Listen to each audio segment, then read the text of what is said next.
Thanks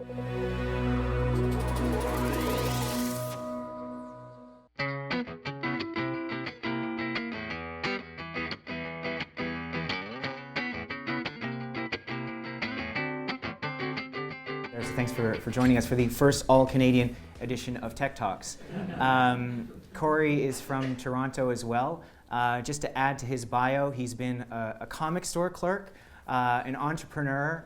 As you know, he's a best-selling science fiction novelist, a blogger, a journalist, and an activist. He has a new job with the Electronic Frontier Foundation. So I guess before going into your backstory, let's go with what's happening next. What's taking you to California? Well, I mean, the initial impetus is that my wife's business is expanding. She runs a 3D printing toy company near here called Makey Lab, and most of their sales are in the U.S. And so she's moving to the U.S. to open their office. I'm being driven out of East London. My office rent's doubled. My wife's office rent has doubled. Every building on our block has been torn down to build luxury residences for offshore plutocrats who want to have safe deposit boxes in the sky. Again, this is all rationalization after we made the decision. Right. But the direction of travel seems like it's going in the right way. So here we are doubling down on the evidence-free process of using standardized testing to build our education system around. We're doubling down on the evidence-free business of mass surveillance, policies that increase the wealth gap. You don't seem to be someone who moves somewhere to avoid a fight, so we'll get to the EFF in Well, yeah, that's the other thing, is I wanted to wake up every morning apoplectic about the entertainment industry instead of the finance industry for a decade. So. But you're moving to California to rejoin the same organization that initially brought you here. Tell us about the role with the EFF. So yeah, Electronic Frontier Foundation, it's a nonprofit NGO. I started working for them in the early 2000s. I became their European director. I moved here to run their European operation, mostly working on standards and treaties in Brussels and in Geneva. When it got to the point where I was having to kind of choose between getting my job done properly and writing, that I would write full time. My boss was very understanding about it. She totally was on board with that. And then I spent 10 years writing novels that did very well and supported me and my family. And after 10 years of this, I kind of turned around and looked at what was happening in the world of technology and policy and thought that there are ways in which it's getting extremely bad and very alarming.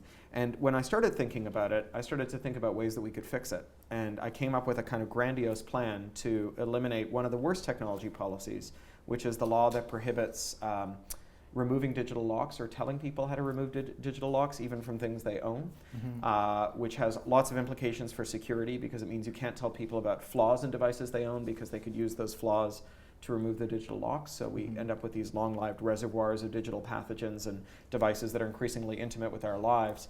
And I came up with a way to eliminate those policies all over the world in a decade. And I bounced it off EFF a couple of times last year and said, you guys should really think about doing this. And they kept saying, that sounds great, but we don't have anyone who could do that. We're all busy.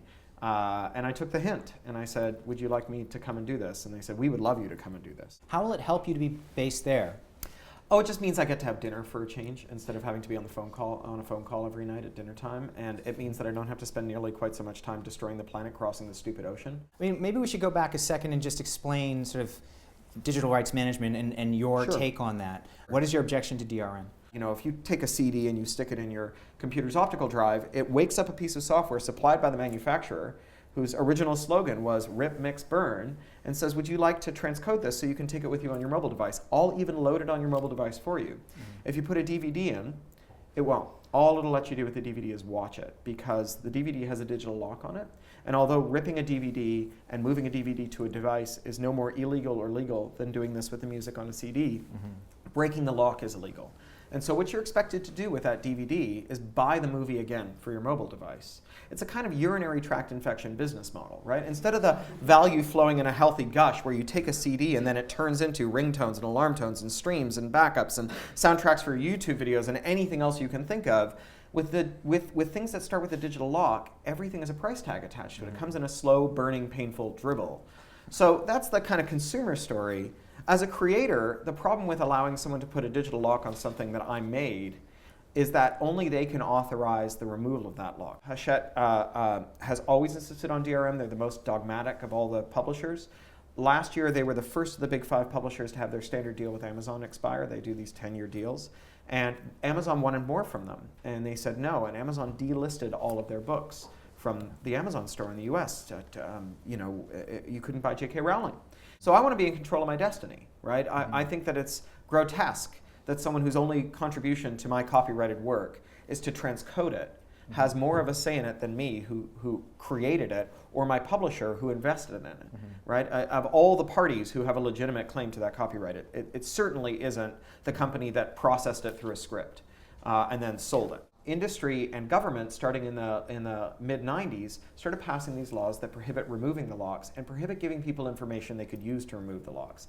And that includes information about flaws in implementations of software. And so this is a really bad thing because we only have one experimental methodology for discovering security vulnerabilities, and that's disclosure.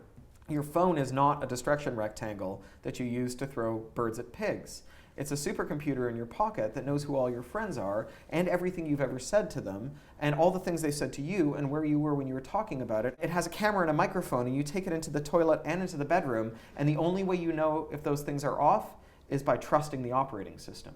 And so setting up structural impediments to disclosing vulnerabilities is an awful, terrible idea.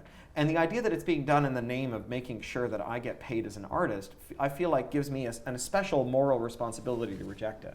You wrote recently in The Guardian about internet utopianism, or utopians, and you referenced John Perry Barlow's 1996 Declaration of Independence of Cyberspace, which is basically, the rules of the physical world, of industry don't apply there.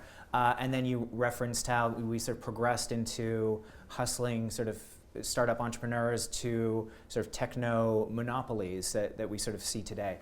Do we have any reason for optimism? I'm not a fan of optimism or pessimism. I'm a science fiction writer, and optimism and pessimism are both predictions about the future. Science fiction writers shouldn't make predictions about the future for the same reason drug dealers shouldn't sample their product, right? It never ends well. Hope is a much more interesting emotion to experience than optimism or pessimism. Hope is the condition in which you try, even though you know that you may not get it. And the amazing thing about hope is if you have hope, it gives you strength. And so if your ship sunk and there was someone with you loved who couldn't kick for themselves, you would kick for them. You'd put their arms around your neck and you'd kick for them until you couldn't kick anymore. And we are surrounded by people who don't yet understand the problems of technology, who can't kick for themselves. We have not reached peak surveillance by any means, but we've certainly reached peak indifference to surveillance. As the years go by, there will never be a time in which fewer people care about this stuff. And as we're waiting for those people to figure out what's going on, to teach themselves to kick, we have a duty to bring them along with us, right? To hope for them as well. So hope is a thing that's worth doing, because what's the alternative, right? Just don't get out of bed. And hope is a reason to get out of bed. I'm going to miss you hugely, and Alice, and of course, Posey. So thank you so much for spending your precious time. Thank you. Thanks.